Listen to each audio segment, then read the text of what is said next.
The Security Council will now begin its consideration of item 2 of the agenda. I wish to warmly welcome the Secretary General, His Excellency Mr. Antonio Guterres, and I give him the floor. Madam President, allow me to make a brief introduction before the briefings of my colleagues.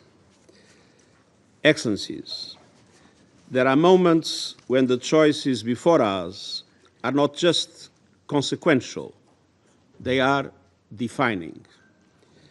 Moments when the direction taken will shape not only the fate of nations, but potentially our collective future. This is such a moment. To the parties to the conflict, the potential parties to the conflict, and to the Security Council as the representative of the international community, I have a simple and clear message. Give peace a chance.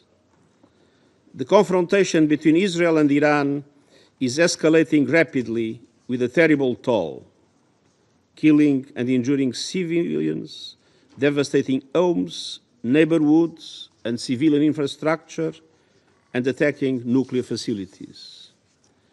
The world is watching with growing alarm. We are not drifting toward crisis. We are racing toward it. We are not witnessing isolated incidents. We are on course to potential chaos. The expansion of this conflict could ignite a fire that no one can control. We must not let that happen. Excellencies, it may be easy to list a range of problems that have impacted relations between Israel and Iran in the last decades. But the central question of this conflict is the nuclear question. Non-proliferation is a must for the safety and security of us all. The Non-Proliferation Treaty is a cornerstone of international security. Iran must respect it. And Iran has repeatedly stated that it is not seeking nuclear weapons. But let's recognize there is a trust gap. The only way to bridge that gap is through diplomacy to establish a credible, comprehensible, and verifiable solution, including full access to inspectors of the IAEA as the United Nations technical agency in this field.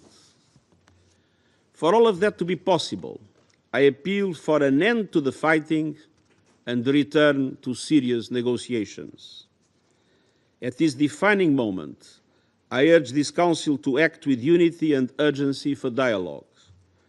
And I urge the international community to rally behind the sole path that can deliver lasting peace, diplomacy, grounded in international law, including the UN Charter. This is even more crucial given the unfolding horrors in Gaza. Excellencies, the only thing that is predictable is that the consequences of continuing this conflict are unpredictable. Let us not look back on this decisive moment with regret. Let us act responsibly and together to pull the region and our world back from the brink. Thank you. I thank the Secretary General for his remarks. I now give the floor to Ms. Rosemarie DiCarlo. Thank you, Madam President. We meet as the scope and scale of attacks in Iran and Israel continue to widen, with grave consequences for civilians in both countries. In Iran, Israel claims to have targeted over 100 military sites and nuclear facilities, including the Kermanshah